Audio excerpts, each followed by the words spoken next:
to my channel. It's not episode club yet, but we're gonna talk about it. But so today we're just gonna talk about A Song of Ice and Fire, kind of in an open forum discussion. We kind of already pre-stream started talking about things we might bring up on the stream. But joining me today are the Cylon Johns, and so whoever wants to introduce themselves first may do so. Hi, my name's Johnny B. Crazy, and I have. If you can guess who this is on my avatar, you get $1 and get to tell me who it is because I don't exactly know. But this is possibly supposed to be Jaharis, but I didn't know he had such sick artwork on his arm. It's pretty badass. Maybe it's Aegon the Second. Who knows? Is that Vermithor? Is that Silver Ding Ding? Who knows? Okay. So what's up, Sasa? This is gonna be fun. I've been doing a little bit of this on my channel in more of an expansive and a breakdown way. This should be fun with a little free flow, just going all here and there, trying to figure out what's going to happen with the story. We know the broad strokes are right, but the characters may be different. That's kind of a point I'm going to make tonight. Some of these characters are going to be in complete opposite places of where I think they ended up. I don't think everybody's going to end up in King's Landing in some kind of weird fucking ceremony. But I do think shit will play out similarly. Similarly, there will be an independent North. Dorne will probably be free at some point, and probably an independent Iron. I think it's gonna. I don't know. There's gonna be some kind of system here, but it's not gonna be a major democratic system that's gonna come rolling through. We may have hopes of seeing one, but that takes a long time, years and years, to set up something like that, and a major constitution, which was never addressed. Anyways, thank you for having me on, Sasa. I'm ready to get salty as usual and just get into this. John St. Baptiste, what's up, man? I hear you love the internet, and I'm not gonna lie, dude. Loving the Terminator shades. Your clothes. Give them to me now. I will, sir. I can show my shades if you want. I have like 19 pair. That's not creepy I'm in any doing as way. well as I can Or be. that doesn't confirm you're a vampire. Mackenzie, thank you for having me. It's nighttime here. I'm good. You're not gonna burn up. We're good to go. Hey, Yeah, and one of the first one and only live streams. I'm Oh. fine. I spent the day. Actually, I spent the day yelling at someone.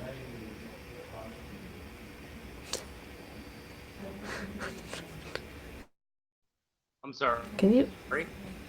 Oh, I think you cut out for a second. Guess I didn't hear you, but it's one of the first live streams where you don't have your bookshelf. Oh, the book. It's just the thing about the bookshelves. It's like it's one of the only live streams where you don't have a bookshelf behind you. But it's quite funny. I have a lot of bookshelves. But yes, Books are for worms. Books are for worms. Yeah, what's up, Southside K? Right now, like 2/3 of my shit is sitting in truck. Like,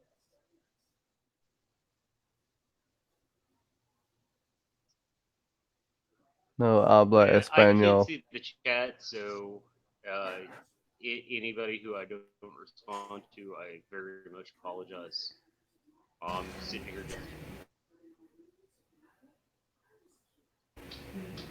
You all love try it.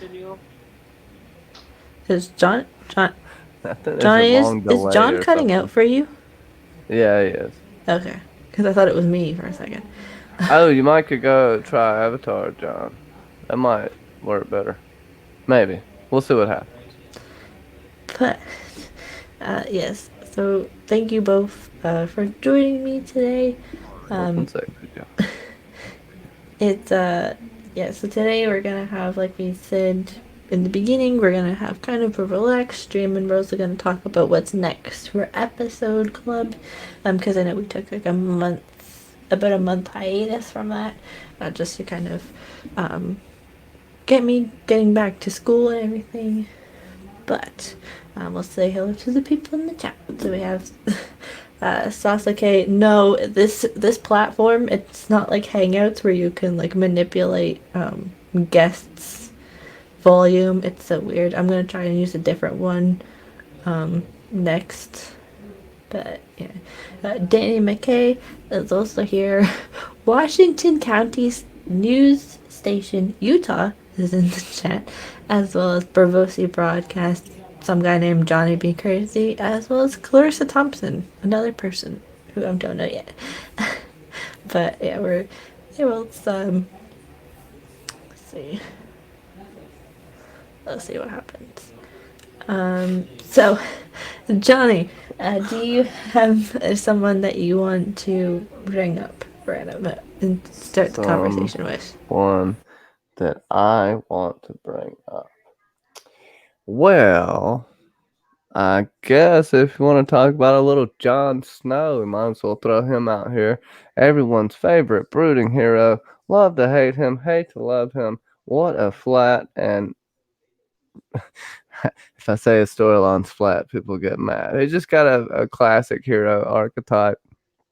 The coolest thing about him is he has been killed. He's gonna probably be resurrected in like 3 days or whatever, something like that. Melisandre's still at the wall. We may get this burning of Shireen deal to bring Jon back. I don't think it's gonna be Stannis that does it, but I do think Jon will be reborn amongst salt and smoke in the Azor Ahai meat locker theory. Maybe they take him straight to the meat locker. Maybe Melisandre rushes straight to him. There's going to be, I guess we'll see some sort of fight for his body again. I don't know how much we have there. Julianne89, Junior Sausage Biscuit is in the house, and hey yo. Look at it. He's killing that red hair, man. I am the junior sausage. I don't even know what I was saying. I'm the junior bacon cheeseburger, so get it right. Anyways, what was I saying? I don't know. I was just going off on some kind of diatribe. You're muted, Zaza. Jon Snow in the meat locker. Oh yeah, they're gonna salt him out. They're gonna try to preserve his body or whatever, while Melisandre thinks of what to do. The kiss of life, maybe, but I don't see Melisandre trying to give her life. May make some sort of sacrifice, or we could have Bran using Jon or giving Jon back his life. But it seems like Red R'hllor is too close for it not to be Melisandre. What do y'all think? I feel like, because this is what we've been kind of talking about, like who's gonna be there, because it's obviously gonna be different in the books than in the show, because Davos is on Skagos and all of this stuff. So it's like who's gonna try and, at least if Jon comes back, or at least who's gonna plead for his case basically to bring him back. Is it gonna be Val? Is it gonna be one of the Black brothers? Is like who's it gonna be that's gonna like want to bring? Is Mel just gonna do it by herself because this is like see Jon Snow in the flames, like kind of like in the show, like that's what we have to try and figure out. And will this follow the books? I'm not sure if George said it, but it may be something like following the books and the fact that Shireen might die again in the book. That's a big question. So you still have Monster. We could have him sacrificed or whatever. I kind of feel like Val's going to give him to the others, give him to the gods to keep them at bay. And then if Shireen's not burned for Jon, the others may attack soon. They got to attack soon. There's only 2 books left. They'll be hitting that wall soon, and that may be why they burn Shireen. But in the process, that brings Jon back while his body's being preserved somewhere. I think Melisandre will have it preserved.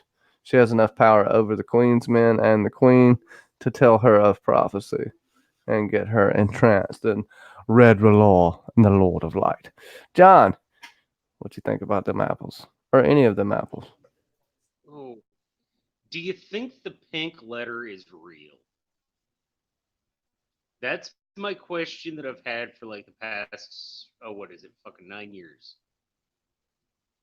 Like, do you think the pink letter is real, or was it sent by somebody else to get John to do something? Well, who do you think it was sent by? Who would it be sent by? I mean, I Mandalore. assume maybe. I mean, this is my But isn't tinfoil. But I'm isn't not man really work? unpacked yet, so my tinfoil's still packed up, but I've got enough to bust that out. But isn't Mandalay though like working to get John on the throne with the Grand Northern Conspiracy, basically?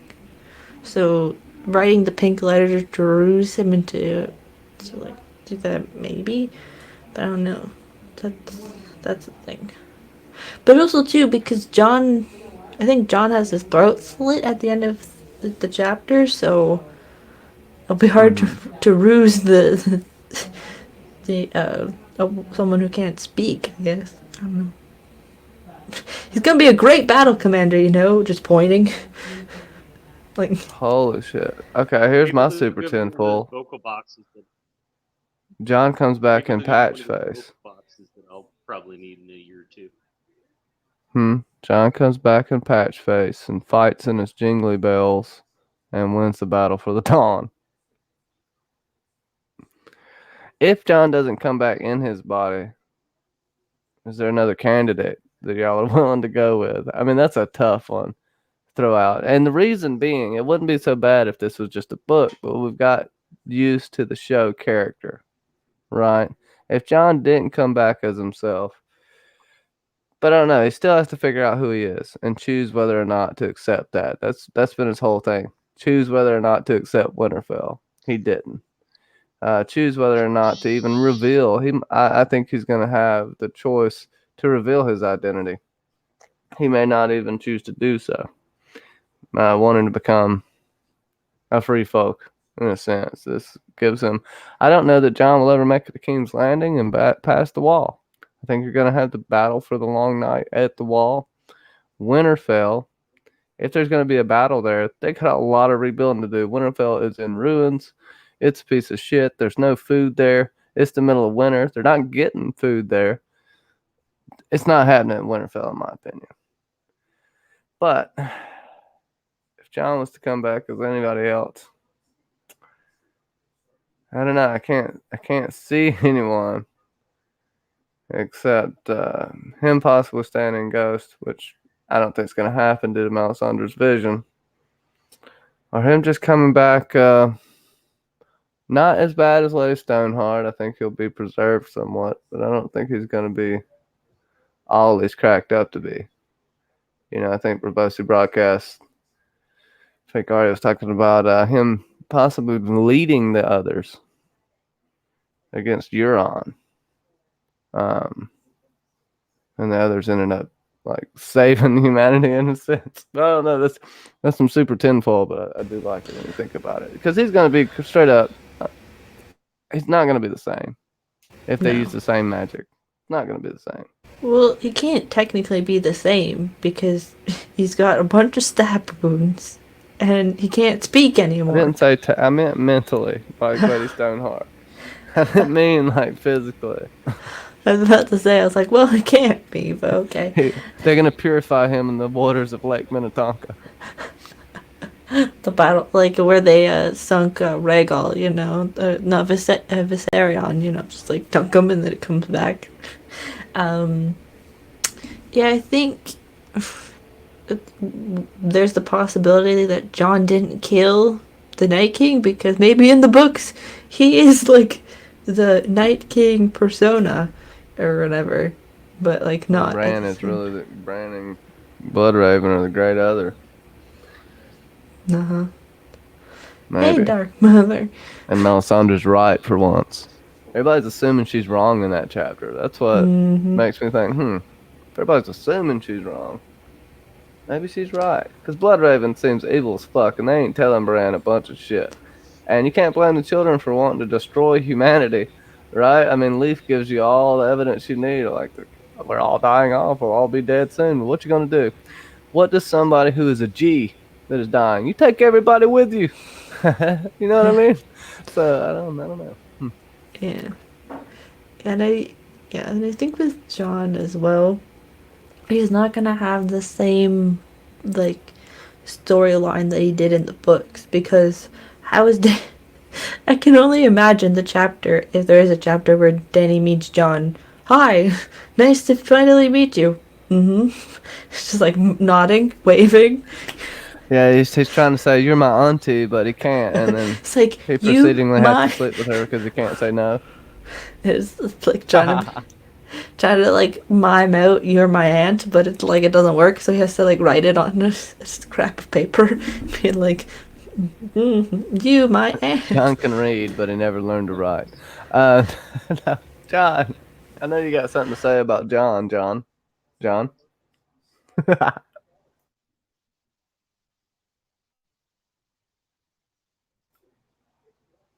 Oh, there's no sound. Yeah. John, we can't hear you.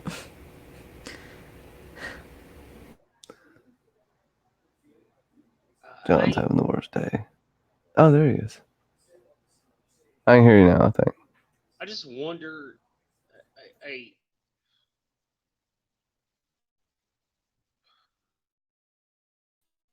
you can't hear me? I can hear you. Now can Yep. You're good to go. Nope. Yes. Can you hear me now? Yes. Yes.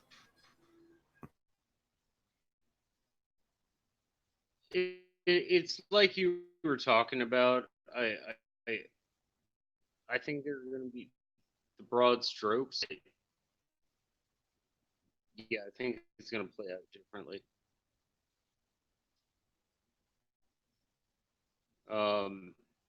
Yeah.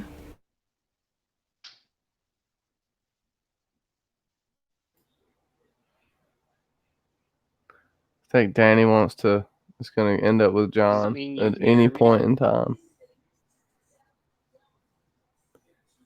I'm sorry, I'm working off my Yes. phone. My internet. I apologize.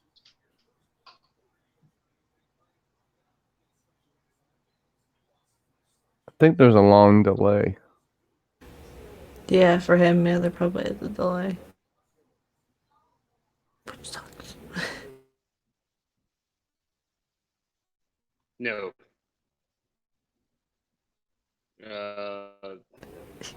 No, what? Yeah, there's definitely a big long Maybe delay. a shagging bag, but that's about it.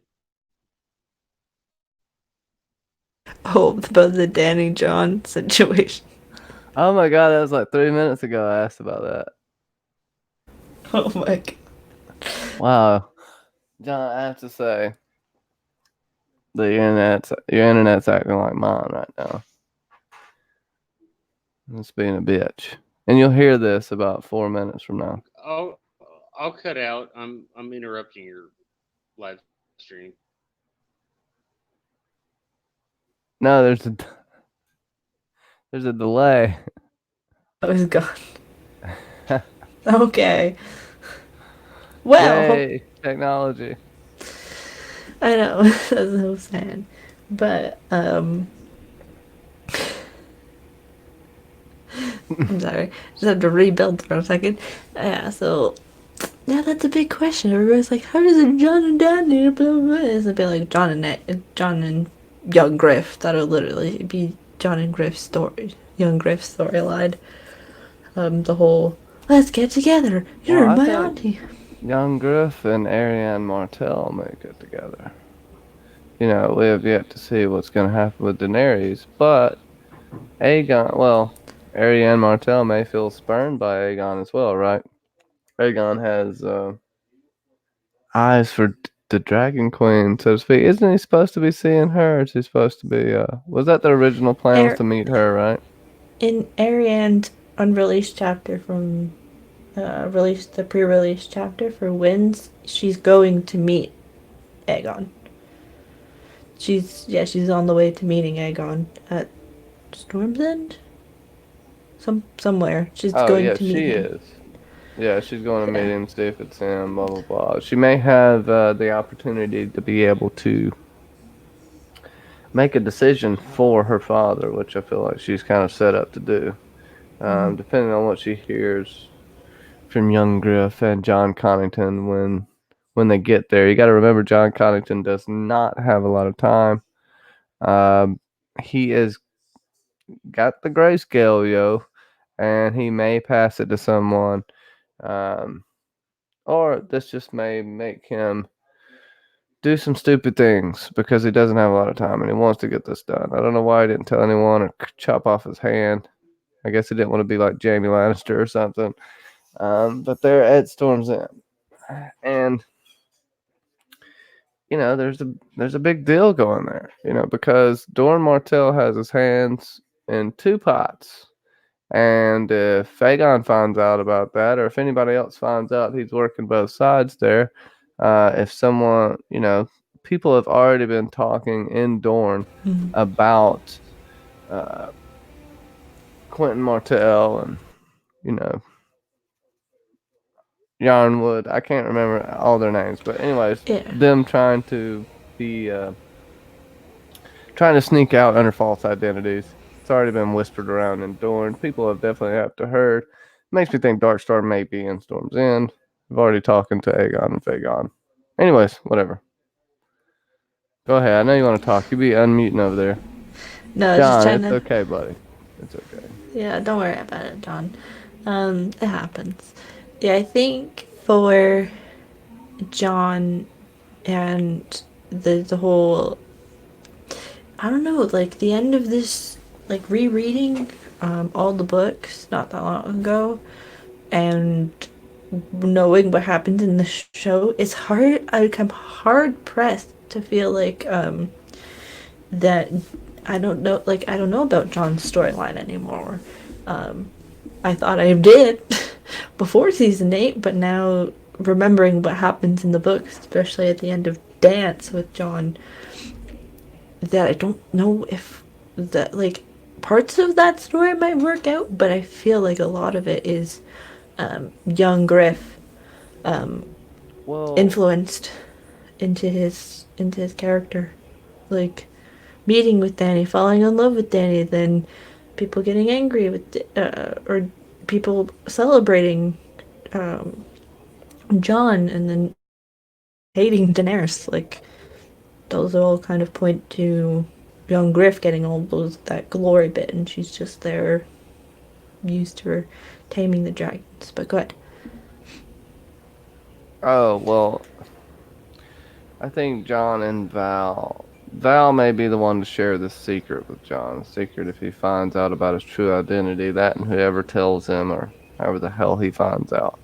Shit, maybe he finds out while he's in the Weirwood net. If we remember, Varamir Sixskins kind of goes into the Weirwood a minute before he tries to go into Thistle.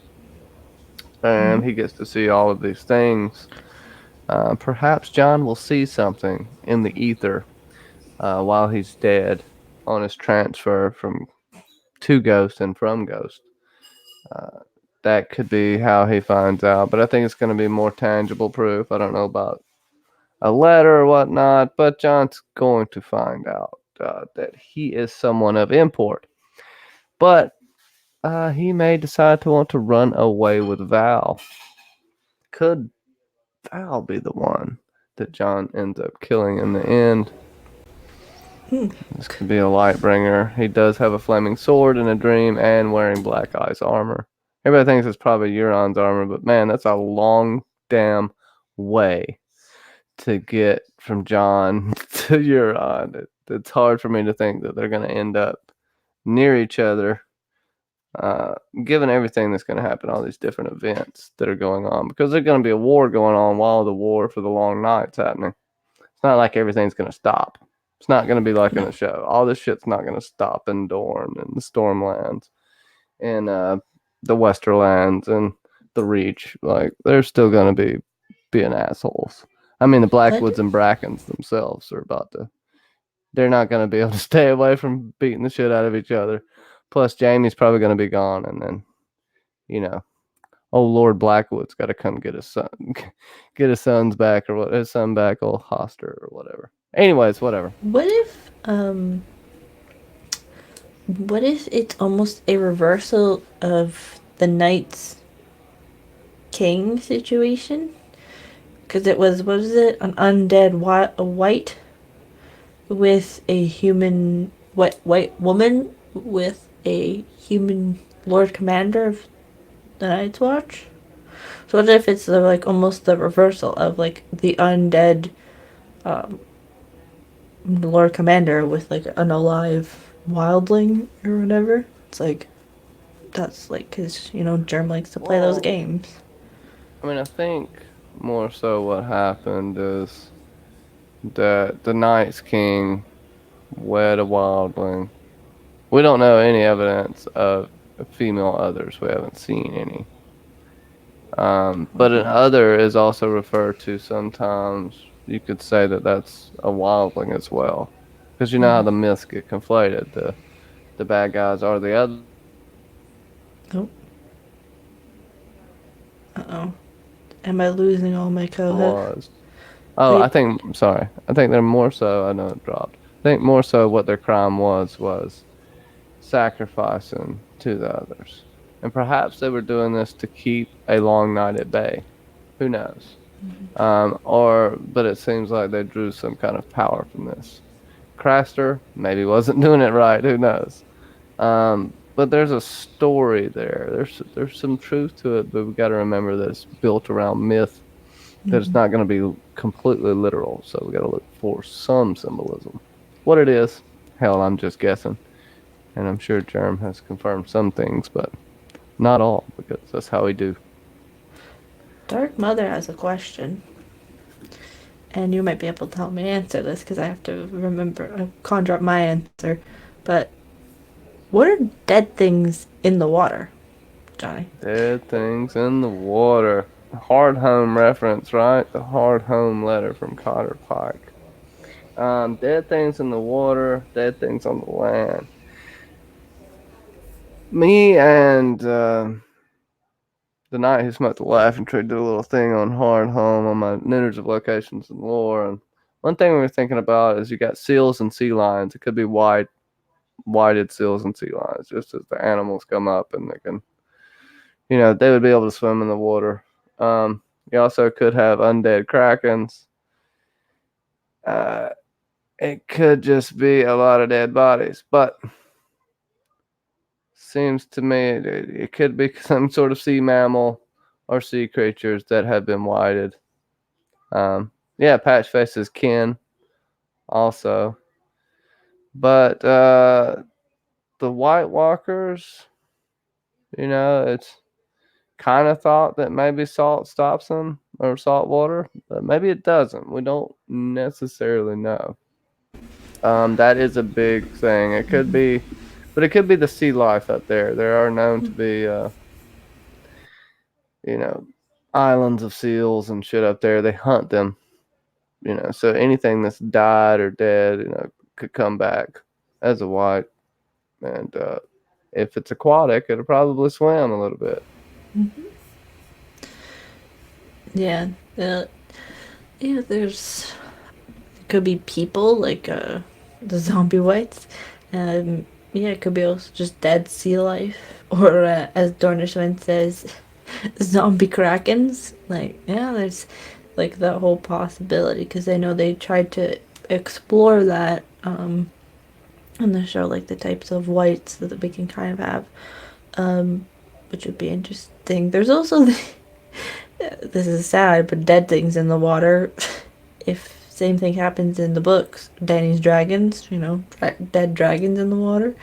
I'm joking, but you never know. Well, I think what really stops the White Walkers is the proximity of whoever's controlling them, whoever's whiting them, whether it be a brand type figure. So I think it's only got so much of a radius. I don't know if necessarily water stops them. A big body of water will keep them from fucking going a long place because of the radius or the circle around the magic.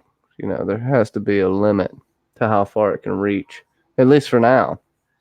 And if Bran is this, and right now Bloodraven and Bran, if they become one, which it seems like it's going to happen, Bloodraven is possibly controlling the whites or the others.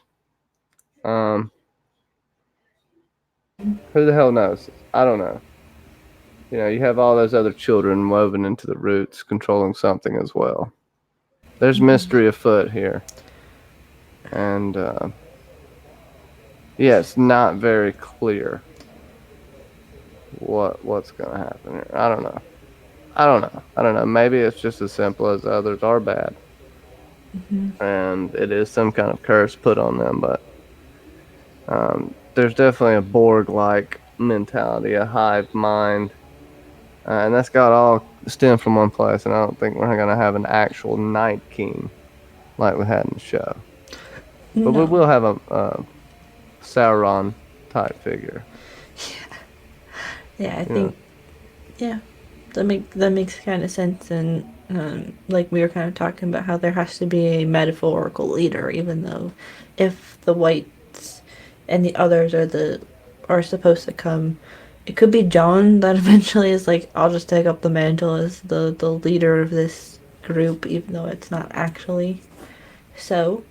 I know we were talking about this pre-stream, which kind of relates, but will John, who's going to be at, this is kind of jumping back to our John topic, but who is going to be the POV chapter at the wall?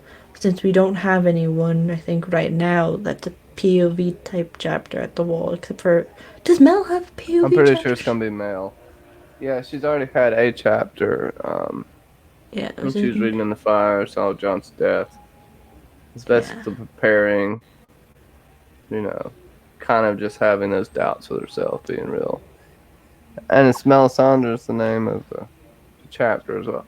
Yeah, she's set up to have another one. Yeah, that makes is sense. she fervent enough to give the last kiss? The last kiss took Beric Dondarrion's life. Probably will have to, Who knows? Beric Dondarrion didn't have a lot of life to give. He died 6 times, right? If Mel gets the last kiss, John could come back far better, right? Because you got to think about that. Catelyn had been rotting for 3 days till she was pulled out by Arya. Yeah, till she was pulled out by Arya and Nymeria. Then Beric asked Thoros to give it to her. He wouldn't. Beric did and died from it. But he'd already died 6 times. So he probably gave her a piece of a soul. Yeah. And I don't even know, Shireen's gonna probably burn, but I don't even know if that is even necessary for John to have to come back also. If you think about it. I think they kind of did that in the show to kind of be left ambiguous. Kind of. She dies and then John comes back a couple episodes later technically in the timeline, but a season later. Yeah. But I don't know. Maybe they'll try it, a sacrifice, and then it doesn't work, so then maybe it is a second sacrifice, last kiss. Yeah, probably work. Yeah, I think more so Mel gets sacrificed. Shireen gets sacrificed because Mel sees something in the flames, like Stannis losing or something of that nature. And John's, I think John's resurrection is going to partly be because Val finds his body and knows kind of what to do. It's going to be Val and Melisandre. And I think, unfortunately, Baby Monster's going to come into play with this. I think that baby's going to die. That would be the ultimate right there. They try it, doesn't work. Or she gives it to, like I was saying earlier, Val giving that baby to the other. That baby's a monster in her own right. She knows where it belongs. She thinks it should be killed.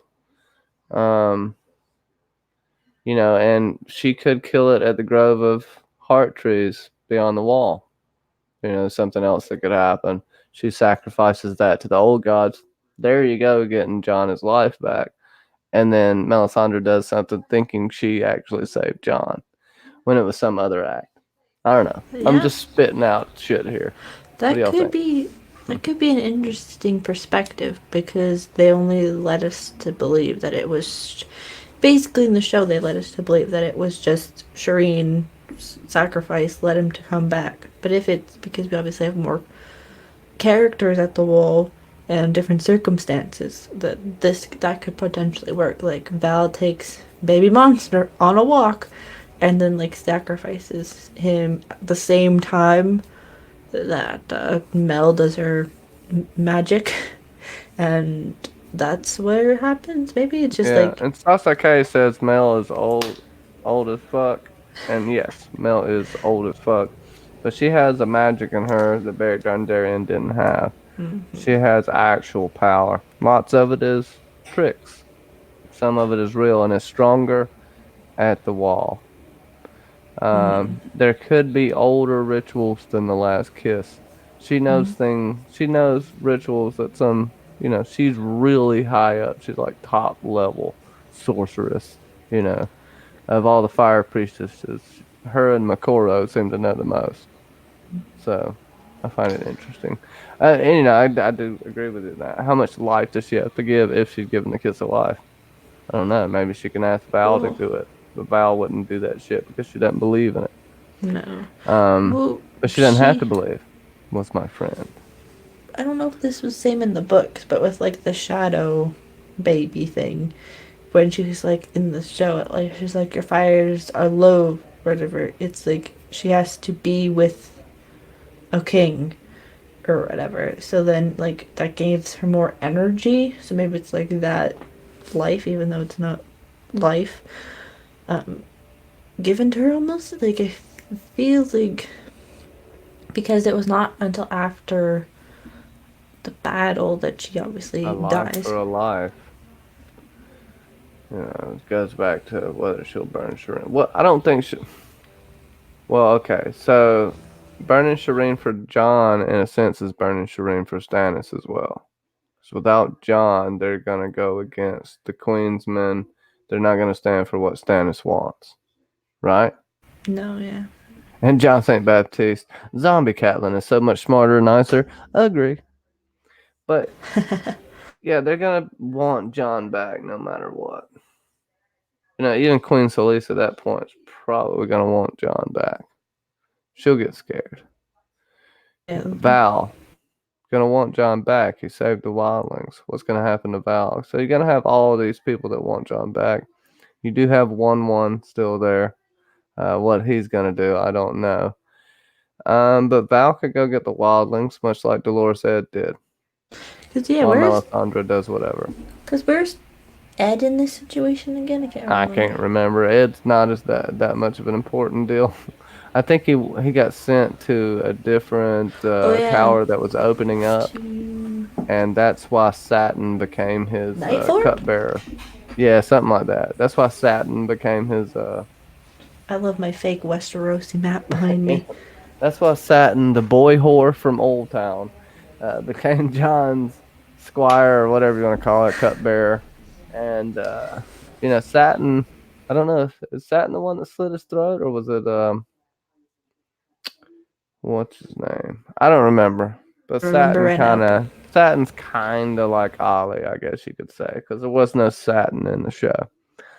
I didn't know if they wanted to have a boy whore around John. Everybody thought John was banging him, and there's all kinds of stuff. If you read in the book, they're talking about, it's got a boy whore serving him, so.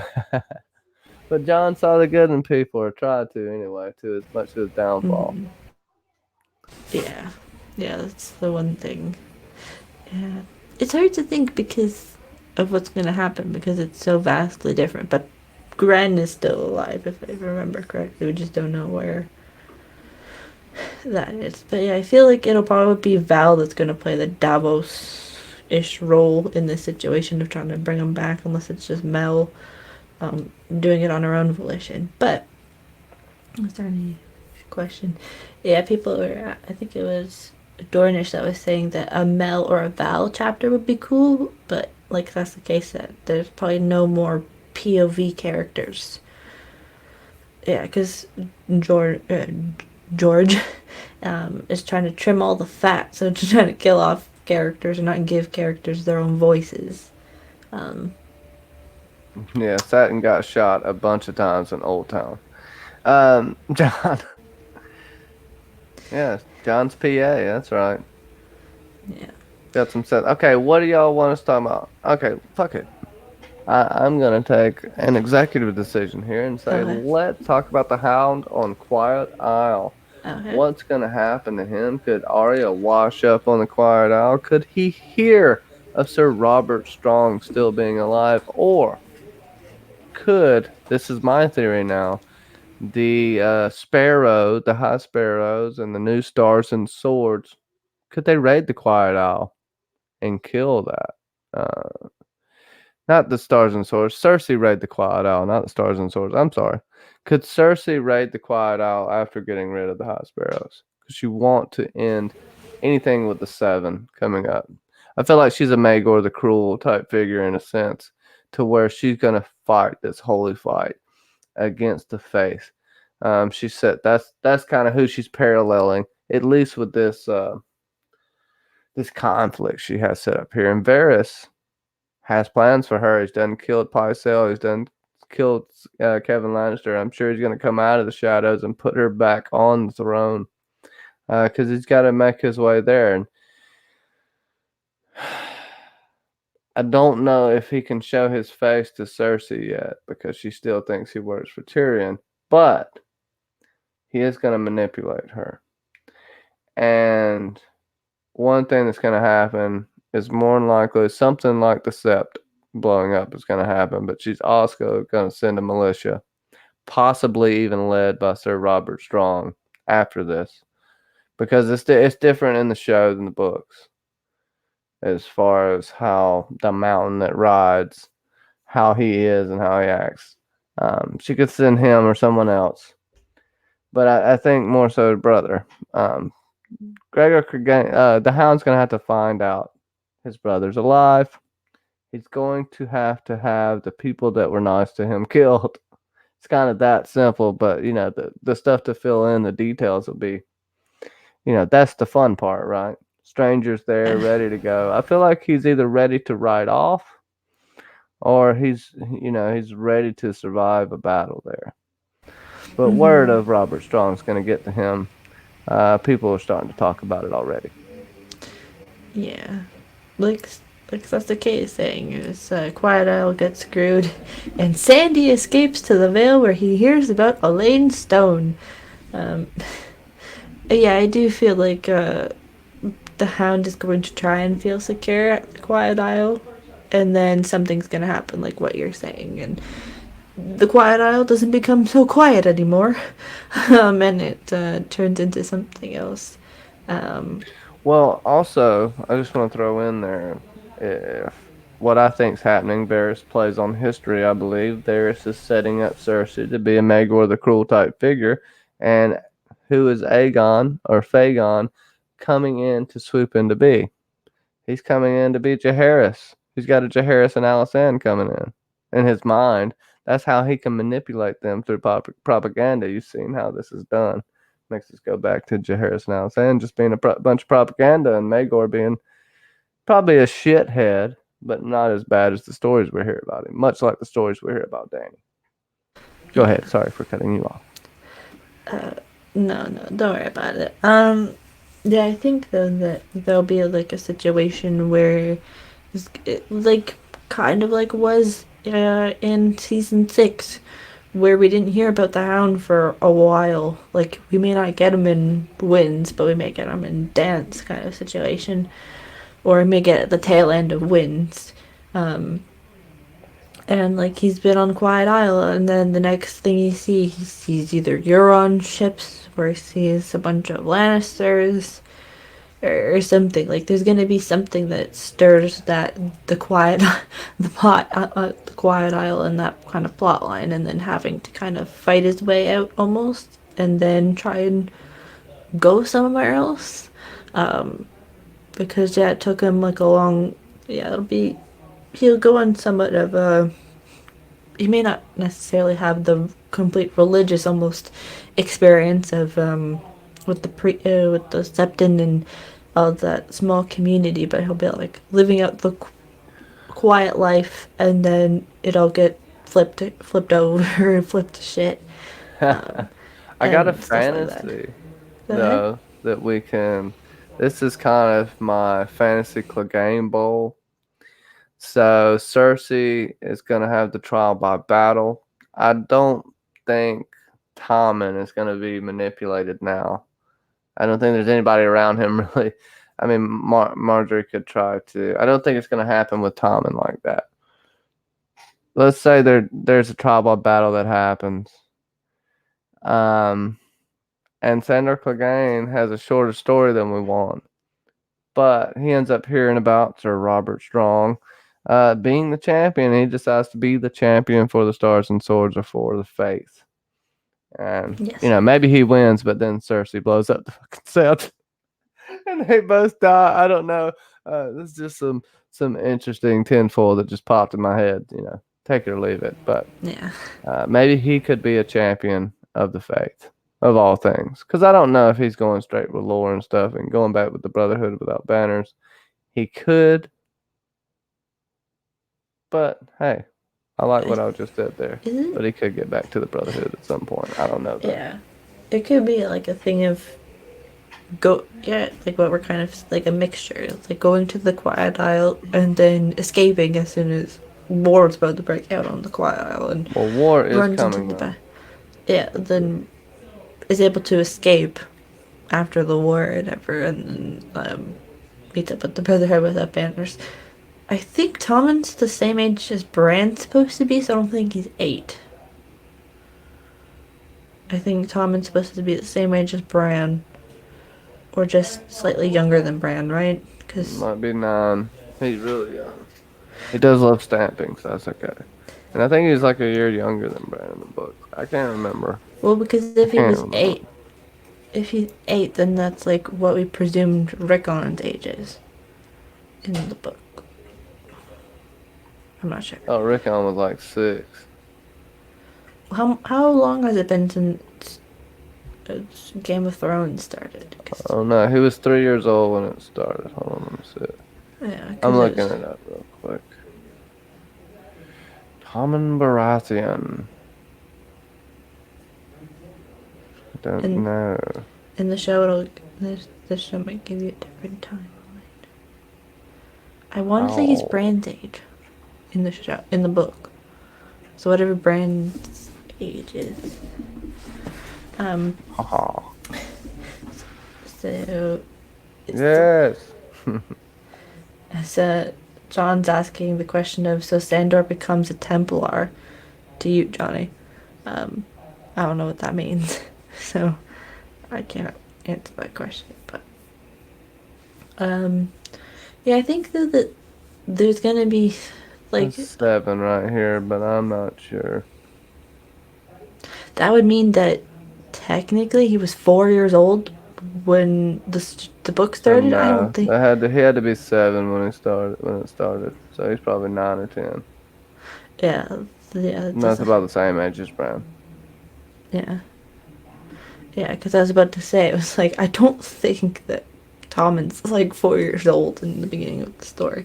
Yeah, Rickon is 3 in the book, because they make that a point when she's sitting by when Catelyn's sitting by Bran's bedside, and it's like, you have a 3-year-old running around, crying. I think they were supposed to do the 5-year time jump, but I think George might have axed that. He did. He wasn't gonna make it that far. Also, freaking the whole Pretty Marriage thing, which we talked about on my stream earlier today. Mm-hmm. Yeah, there's a couple of characters, that he had to play out, and others, which I don't know which the other ones are yet, that I seem to have some foreshadowing, especially as far as Brienne goes and what she's gonna do. Uh, yeah, fake Knight Templar, John and Sasaki, a zealot warrior, just to kill his brother though, because that's all he was consumed by, and even what's his name said it. So Rickon will never eat Ramsay, but who knows? I would say Manderley eats Ramsay before Rickon does, because nobody is beating Manderley to a portion. Okay, you're not beating that guy to the buffet, and if you do, he's gonna take your plate from you like a G. Okay. What do we see for Victorion? A few awesome Victorion. Hey, them few awesome Victorion quotes. Why don't you put them on there? Okay. Put them in the chat. And let's go on to Victorion, because I talked about the other stuff on my other stream earlier today. So we'll talk a little bit about Victorion and Dragonbinder. I have this theory that Euron has already bound his blood to Dragonbinder. So no matter what Victorion does, I don't think he'll be able to mount a dragon. I do think this somehow is a blood ritual, maybe an ancient ritual to bind dragons to dragon lords. But it has to do with blood. I think those glyphs. I think he bled on it and did some kind of ritual before this was to be sounded. He's not going to get, he's not stupid enough to give Victorion that. And think, oh, Victorion's not going to blow it. What if he doesn't blow it himself? Well, okay then. And I feel like it's more it will call a dragon down like a horse to let you mount it. But if you're not bound to it, that dragon's going to fucking eat you. The dragon's going to kill you. But I could be wrong about that. Now, Victorion, I think, is going to find out this the hard way. Okay. And then you're going to have... what's his name that's left in charge? Possibly. He's gonna keep the Ironborn for them.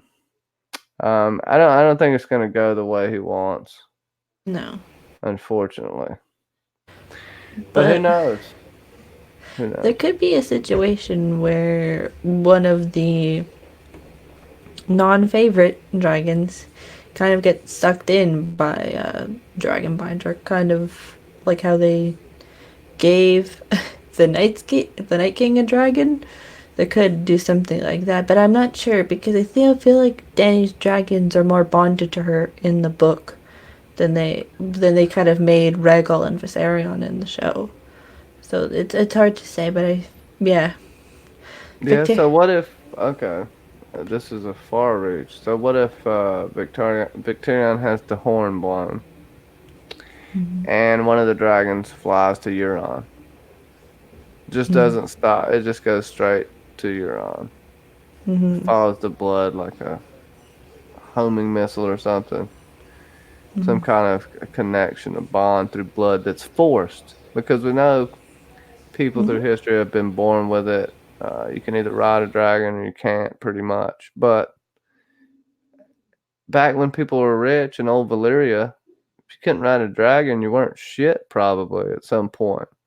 So they had to figure out a way to force this, I believe. Could be me though. It could be like a situation where potentially, like, there could be, who knows. He is so dumb. That's okay. I forgot about that quote. Oh, it'll come up for me after a second. He's a world traveler. Where's the Dothraki Sea? He demanded. I will sail the Iron Fleet across it and find the Queen wherever she may be.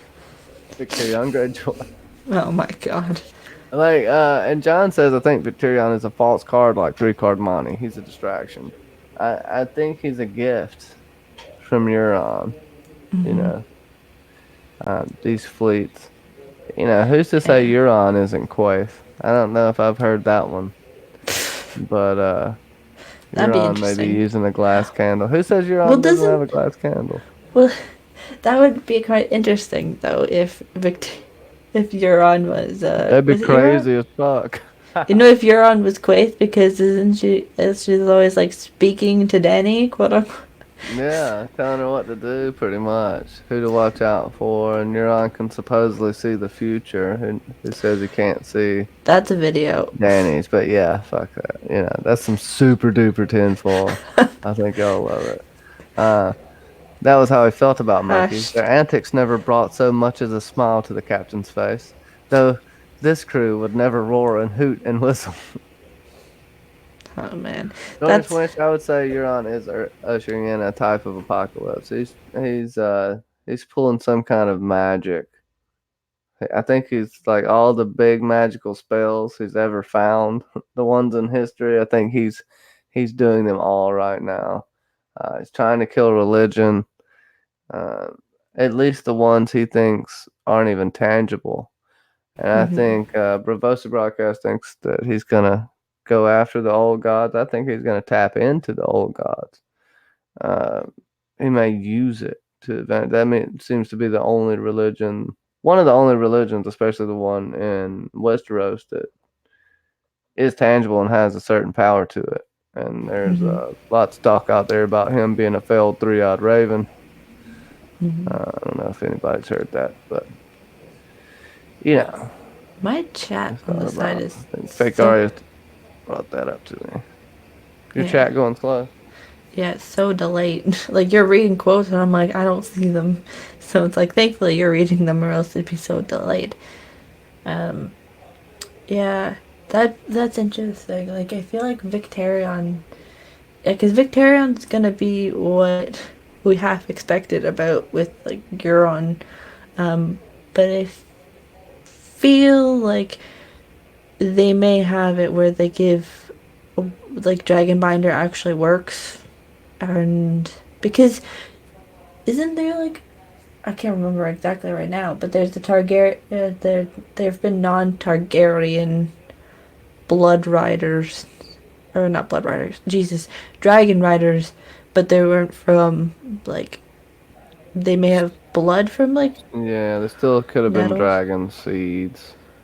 No. Um, but you have massive paranoia from Rihanna and others that Mm-hmm. people can get their hands on eggs and become dragon riders. If they were that confident that just the blood of the dragon can ride a dragon, then Mm-hmm. um, I think they wouldn't have been so crazy about that. They would just been more so, when the three dragon's eggs got stolen. Jaehaerys Yeah. was, as long as no one hatches them, I'm cool. That's basically what Mm-hmm. he did. They didn't get hatched till 150 years later, I think, but Mm-hmm. it's pretty interesting to know. I think Euron knows something about the dragons. He's Yeah. not necessarily letting on, but Cause I don't. Yeah, did who studied? I feel like one of them studied at the Citadel, right? Or like went to the Citadel. Someone besides Sam and Jack and have been to the Citadel, I think. Because why do I feel like this? Even though it's probably not actually what happened. Because why would they know about how would we know about Dragonbinder and all these other mystical elements like glass candles and such? how would who know about it? Yeah. Besides like a Oh, maester telling him. Euron's been to Old Valyria. So where Yeah. he's actually has a Valyrian suit of armor. People thought he was bullshitting, but that's probably I think that's Mm-hmm. the only place he could have got it. He said he's been there. He's seen it. Um, and there's got to be some powerful blood magic working around him. The energy he puts off is palpable. Mm-hmm. Very evil. Very, his smiling eye. That's the good one. You know what I mean? He has. He is the one with the magical card, the Cthulhu figure. You're on his pants shooting Cthulhu. Basically, that's what he is. Yeah. There's conversation in the chat about how Euron is probably one of Bloodraven's failed experiments or attempt at a prodigy. I mean, it's possible that he tried to like go go for a younger like person, but you probably needed somebody with even though this is wrong to say, but a person who would be able to withstand sitting on their butts for a long time, especially if they want them to be attached to a tree. Um, so, Well, yeah, I don't even know if Bran, I don't think he's supposed to stay there either. I don't think Bloodraven tells him his future isn't in that tree. That doesn't mean, Euron could have had a bunch of green dreams, but he's been gone. He hadn't been gone for that long. And his childhood, he doesn't have missing years. That'd be the only thing I would say to him being that. Now, did he have that dream that Bran dreamed? And did he have some green dreams going up to it and maybe deny it? Who knows? Or he just decided to go up there one day and see what the hell is going on. But I can't think of any missing years of Euron the boy. He's always there being an asshole. yeah, yeah. There seems that there's always like something. Amanda. Hey. Hi, Amanda, and nice to see you. And yeah, don't worry about it. It's fine. We're just talking rambles right now. Yeah, I don't know if that'd be interesting though if Euron was one of the prodigies of Bloodraven, but it never was successful. But that's the thing. Is there gaps in the timeline? Who knows? Some people think that there is gaps in the timeline for some characters. Cough, cough. Jon Snow. But I don't know. But I feel like Victarion, there's gonna be a lot of some cool stuff that will happen with him and the Targaryen queen with Euron and stuff like that. Like that whole storyline will be quite interesting because we didn't really get much of the Greyjoys. Well, let me throw this out because talking about that just made me think of, the damp hair, Euron, who seemingly Euron is gonna kill, right? But he went out of his way to basically hire a faceless man to kill Balon. I don't think he was that afraid of him. I think there's something about being cursed as a kinslayer that may fuck magic up, if I'm being all honest. I think it definitely has something to do. It may even change your blood. This goes possibly back to the origins of black blood and all that shit. But we can get into that another day. Because people described with black blood do have treacherous family histories usually. That have been ripe with kinslaying and their families seemingly cursed, so to speak. Especially the Blackwoods and the Brackens. Them sons of bitches. Family feud. Yeah, Westeros, the most complicated family feuds of all time. I think the Victarion is going to be interesting, and Dampere, or Dampere, wherever you want to pronounce it. Yeah, because he was barely in the show, and he has such a significance for what it is in the novels. So, I feel like there's something with that as well with Euron. Yeah, I mean, he's tying them to the mast and trying to basically drown them. From what I'm gathering, he didn't technically tie him himself, so I guess he could say he didn't do it, but that's still his brother. So I feel like he's trying to break the Dampere, make him renounce his god, and have power over his brother like that. He's that sadistic. Could y'all see that in the chat? Making the Dampere renounce his god, just torturing him, killing that poor girl that he had got pregnant. You know what I mean? Waterboarding what is it? The term waterboarding? Yeah, waterboarding. The damper. I mean, the damper's a tough son of a bitch. It's gonna be tough, but he's already broken down in that vision. You know, he drank that damn shade of the evening. Why do I Not shade of the evening. Fucking. What is the shit called? I can't even think of it now. Shade of the evening? Which one? The blue shit. Why can't I think of that, guys? I have a massive brain fart right now. I don't remember. No, I'm trying to The figure it out. Warlock's Karth. What the fuck is it? Is it like the prophecy tree? Like the what you want to see? God dang it, why do I keep saying that? What's the blue drink, guys? What's the damn blue drink? Like It's the blue drink. I'm literally losing my shit right now. Is it shade of the evening? I said that and I don't trust myself. That's what Euron's been drinking? I guess so.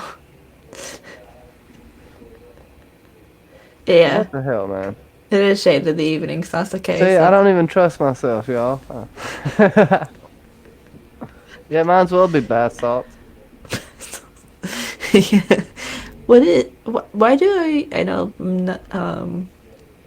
I kind of view a little bit of, like, I don't know, this is cross-referencing a different TV show, but I feel like kind of Euron is trying to be like Ivar from Vikings. Like, that's what he's like trying to be, like the crazy type of person. Like, what was it in season 5 or whatever with the Vikings when Ivar goes into like and his like crew go into the church or whatever, and then like they pour the melted gold into the priest's mouth. Like, I feel like that's what probably Euron would do to Dampere, but with like something Ironborn related, which would be quite funny.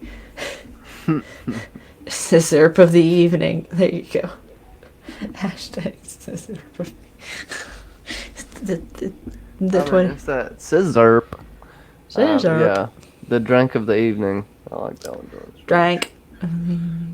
Got that blue drink. Blue drink. It's like a Euron's just good. He's like Westerosi's form of a popular, famous rapper with that blue drink, and he's rebellious. You know. But I don't know if he has enough chains to do that. Yeah. 2 chains. 2 chains. Yeah, like enough chains, and then there's Victarion, who's just like, whatever. But shade of the evening. That drink, oh. That Oh drink. goodness, guys. Now we're all like going crazy in the chat. So. What? Oh, go ahead. No, go ahead. Sorry, I was just asking them if they want to throw out anything else, and I'll give them a rapid fire. What the hell I think? Yeah. Ask us stiff for a few more minutes. Yeah. And then we'll just quickly talk about what's going on with the episode club coming up. I think I got a decent plan, but we can obviously revise it as the weeks go along. But yeah. I think though that the books, they're gonna be good no matter what. It'll be interesting for my collection because there'll be mass market paperback, and then like hardcover big book, and just be like, okay. It's Crystal, John says. Well, maybe it is. Maybe it's not. Or watched. The marketing ploy is to be like, come out, like make Winds of Winter in every single version that it already exists. So like hardcover, mass market paperback, regular paperback, like all Kindle edition or Kobo or ebook edition, and it's just like all these other ones. Actually, South okay. I think I've actually figured out how to make that now that I think about it. I do have this gif where a person's twerking down the side of the road, and I could possibly cut out Viserys' head and put it on there. And look like he's looking back, twerking at us down there. I think I learned how to make a GIF. I just have to remember the step. That's peanut butter down here, so... GIF, whatever, GIF. I learned how to make one in high school. Or not high school, college. How fancy. college. Learned how to do that. In the I end, don't know. If blue curacao makes you trip like that, I want some now. Give me some blue curacao, and I want to see some trippy shit. That's more What if- like some blue absinthe. what if like people, as for like Halloween, now they'll just like dress up as Euron, but with like blue carousel. But it's like, this is my shade of the evening. It's like that, and that'll be just funny. That'll be funny. I can make some real blue drink. Okay, there's a real thing called blue drink that's made with magic mushrooms. And you take fresh magic mushrooms and you just put ice on it, and the ice melts, and the ice is blue, and it's concentrated. At least that's what I seen in a mushroom documentary. So, Interesting. by Paul Stamets. You can probably find him on YouTube. He's a really cool mycologist. Talk about all different kind of mushrooms, ones that actually help cure cancer and all types of shit. It's pretty cool. But there is like a blue drink that might be what Germ based the shade of the evening off of. Probably. Same thing with the weirwood paste, the fly amanita, Yeah. the red and white. Milk of the poppy. All those other crazy Milk words. of the poppy, just opium, Yeah. straight up. Amanda passing the blue Kool-Aid and calling it Shade of the Evening. There you go. Or blue Gatorade. There you go. Shade of the Evening. Is there anybody else that you want us to talk about? This is just open forum. Remember, we can always do something like this again at one point. So. Missed you too, Amanda. Big hearts to you. John St. Baptiste, does anyone else think you're on Patchface and Damphair are failed ravens? That's a lot of failed ravens. I would say Patchface negative. He's been in that motley, and I just can't see him up there in that tree being a disciple of Blood Raven, being all with his checkered face. Damphair, he has no use for the old gods. I don't know why he would be failed. The only thing I've ever seen from Damphair is the waves whispering to him. Euron more so. More so. Damphair doesn't show that much power in my opinion. Any type of green seeing. He just tends to like think things through and then call them prophecy or some shit. That's my opinion though. I could be completely wrong. I'm not laughing at you. I'm laughing at I what don't care. Dornish Wench put in the comments in the chat. Would basalts be like scraping barnacles off a ship and smoking them? Now I do agree with that, Dornish Wench. I think Blood Raven raised his ass from the sea. I do agree with that. Yeah, the basalts. I don't know, Dornish Wench. Maybe we should try some and see. Maybe. I do think that definitely happened. I think Damphair is more of your fervent believer that's going to have his faith cracked by showing that his God isn't real. It's going to be, but in the end, I think Damphair will find his faith again if he doesn't die. That's kind of his story, in my opinion. He's gonna help bring Euron down. Yeah, he'll probably have his faith challenged at some aspects. Oh, And it's then- definitely been challenged already. That son of a bitch. Holy crap. The fact that he still worships the drowned god's pretty good. But after what he saw on that blue drink, oh no. Amanda, Euron and basalts would be messed up. Yep. Imagine. Oh, Jesus. Euron with basalts. Oh, man. I just think they're on some shit on the Iron Islands, drowning and coming back. Yeah. They have to be, yeah.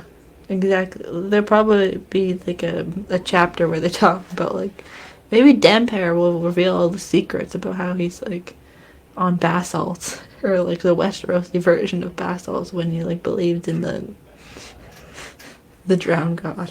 Yes, that's okay. The Damphair is being waterboarded, as we were saying earlier.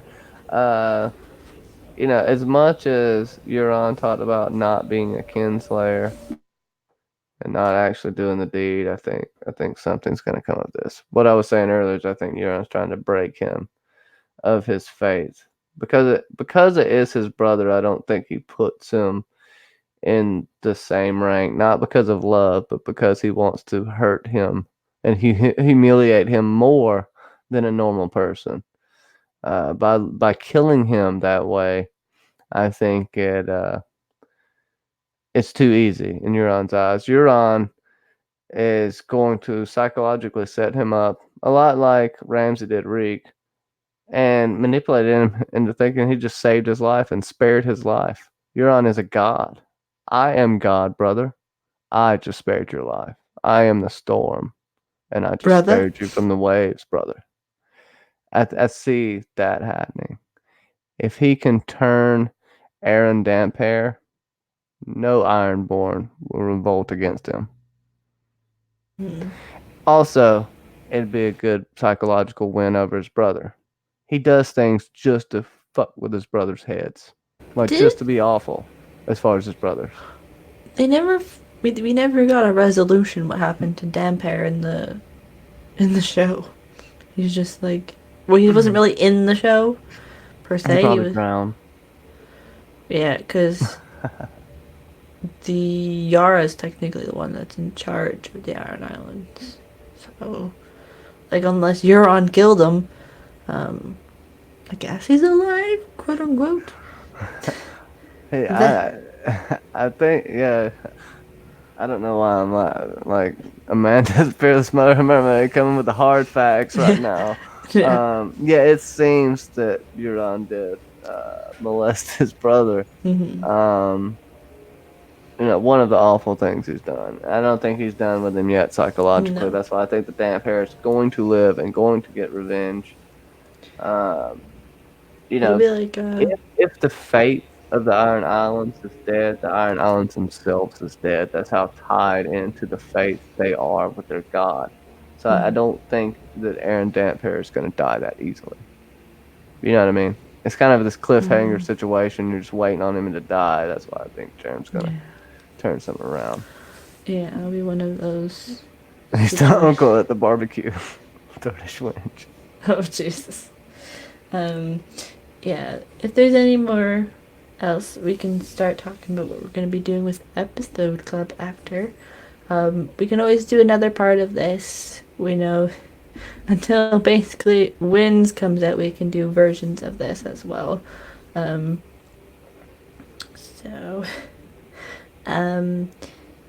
Euron. Then that means it's like Theon. So Theon has to stay away, and Osha have to stay away from Euron at this point. Asha, Osha, whatever. I know it's confusing. Yarsha, whatever someone calls her, Yarsha. Yeah, I think. Alright, so like unless one of them pops up, we'll kind of briefly talk about what's going on with Episode Club. So, as you guys know, Episode Club was on about a month hiatus, just to kind of get some other streams rolled out, because I got so caught up with other streams that the Patreon topics kind of got fallen behind, so I needed to catch up. And plus, September was a transitional month for me with going back to university, so we just did some of these, and we also needed to pick a new show, and I thought a month would give us the right amount of time. So I think if, unless Johnny's still covering on his channel next week, we may be doing some Carnival Row, or some other short form TV show. Carnival Row's good. Fandom 3, we'll talk about the whole show on the Fandom 3 podcast. We'll do that, and then we'll do the Episode Club. Yeah. Hey, by the way, we'll be reaching out to people. Let us know if you're interested in coming on. We'll have to make sure your sound's good and everything. Other than that, let me know. I got some Patreon podcasts, got some stuff, gonna get some patrons involved. all that stuff. We got some content creators out there that are up and coming, like Casey of House Lore Bridge, Katrin C from My Point of View, and others who I can't think of right now. But they are there and they are awesome. So let's support them if we can. And yeah, let's see if we can get some other people in on this. Anybody that watches Carnival Row, stay tuned. If you don't watch Carnival Row and you love high fantasy, it's for you. I'll give you that much. So check it out. Yes. Yeah, so we're gonna be covering that, and we're gonna, I think, do at least 2 episodes for next Wednesday. So the first 2 episodes, because I think it's 8-episode series. So we'll do that for about October, and then we're gonna pick obviously something new. So start thinking of new shows that you want us to cover. I kind of have a small list going. But yeah, we're gonna try and do that. We may just start a fantasy shows for a little while and then transition to different ones. We're gonna change up the content a little bit with Episode Club, because I know going episode by episode was a little bit. It was like good for some shows, but then like we know with Stranger Things, it was a little bit hard because it would get cut off the conversation sometimes. So we're gonna do that. A little bit, but what are you doing between 2 ferns? What are we like interviewing? What this may be a question that That's a good idea for me. Dornish Wench, would you like to come on for a between 2 straight jackets with Johnny Be Crazy? Yeah. Hey, we can work some fun stuff out like that. I'd like to get y'all's Yes. notes on everything. And yes, Watchmen coming up. I will be covering it. Every They've been show. I'm tweeting going to you. be doing an after show. Watchmen's been tweeting me, won't leave me alone. They're threatening me. They're saying they're watching me and bullshit. So I'm going to do something about it. Actually, on Nooner's News Sunday, I think it's about 4 p.m. I'll definitely talk about Watchmen and what we're going to do coming up. But basically, we'll do a stream every either day after or the night after. We'll see when it happens, but it might be that usual Monday nooner stream. So we'll be talking about that. As you've seen, my visual presentations are getting better and better. This has caused more work and less time for me to do videos, but I'm trying to get better. I'm getting better and faster at doing this. So when I do, I'll be able to get back to the videos. I got like a bunch of half of scripts written, so it's kind of bothering me. But yeah, check it out. The Expanse coming back too. I'll be talking about season 2 of The Expanse coming up, which I already have, but I might just, you know what? I might just go to season 3 because me and Sauce already did the best moments from season 2. So we're gonna be covering season 3 of The Expanse coming up as well. I'll be giving a visual presentation. Maybe going to podcast format on some things, because you know people like to rewatch stuff that's not a live stream more for some reason. So, whatever, I'll shut the hell up. Go check it out. Let's have fun together. Yeah. But don't bunch. So yeah, we're gonna do kind of things like that. I know some people wanted us to kind of talk about Westworld before we talked about Stranger Things. I know that's more of Johnny's thing on his channel.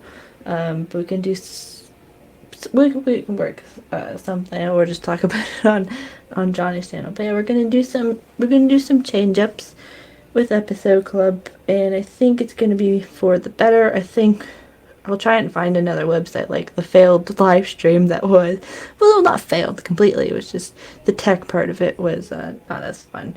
On the theories that we wronged, so I might try and find something like that works like that for those. But we're gonna change it up a little bit, and we're gonna start with Carnival Row.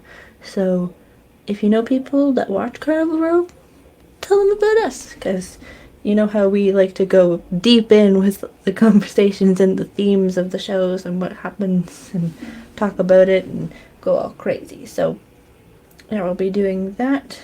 There'll be some things. Derriere Debates is still up, and your favorite, my favorite character for this week, it was me, John, and Clarissa that did round 5, and my favorite character, my nickname, is, I believe, still in the lead.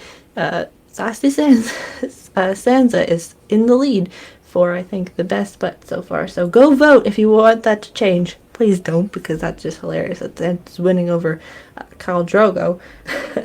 But yeah, so we got that, and there'll maybe be a random video that pops in, or random live streams that'll pop in as well. But before we sign off, I want to thank the lovely patrons of the channel.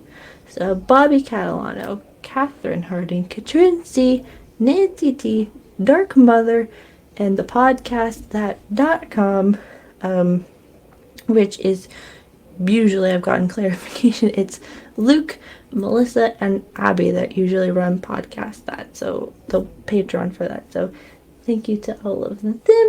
And there's some links in the description.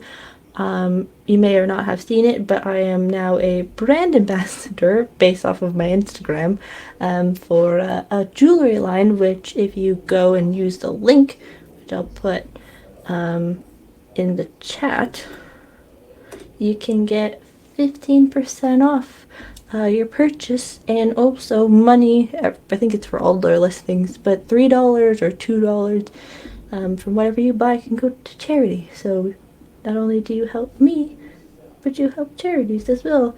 And yeah, we're gonna have some fun times coming up soon, and I can't wait to get back to Episode Club. This month off was so fun, but can't wait to get back to Episode Club and do Dare Debate Round 6, and who knows, Maester Flamin may get his backstory very, very soon. Maester Flamin. If he farts, the world will end. You gotta watch back, and if you haven't, go find out. I think it's in week 3 or something. Viserys' butt backstory and how to work got its start in Lease, which, yes. But before we go, we'll say thank you to the people in the chat. So some guy named John St. Baptiste is in the chat. I don't know why, but he's here. Dorner Swench, another guy named Johnny Be Crazy, he's also here. Sasuke is in the chat. Dark Mother was also here. Vicaria or Bravosi Broadcast was here with us. Amanda, the Fearless Mermaid, was also here. Clarissa Thompson was here earlier. We'll see her hopefully on Friday for the Cylon Johns, because we took off last week. So we should be back for the fun episode that is episode 13, taking a break from all your worries. Let's see. I think we got everybody from what I can see. If I missed your name, I am so sorry. the butt in the north. Yes. Budding strong. Budding strong. We could okay, that's the challenge now for on next time we do Dare Debates, to try and translate all the house words into something with butt in the relation. But with that, Johnny, do you have anything else that you want to say? Butts are coming. And you do. Well, you talk about where. Hear you can my find... ass roar.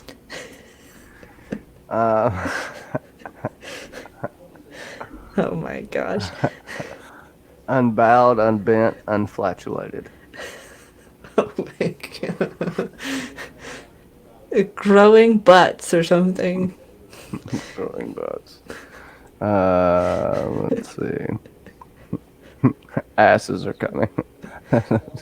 What is it? With the Boltons, I don't know. one is like our knives are sharp or something like that. So it's like our butt. I don't know. I can't remember Sharp anymore. as knives. I can't remember. I'm bound. Family. No, it's family booty honor. There you go. Oh, what stand together is that's their normal phrase for the phrase, but it's like Be cheeks together. It's... Oh my gosh. The butts are coming or farts are coming. There you go. I think it's a good time to cut this. But yeah, those are just inspirations. So yeah, we'll talk about that hullabaloo once hopefully Saturday at our normal time. So yeah, we'll see you guys all then, and bye everybody. Bye.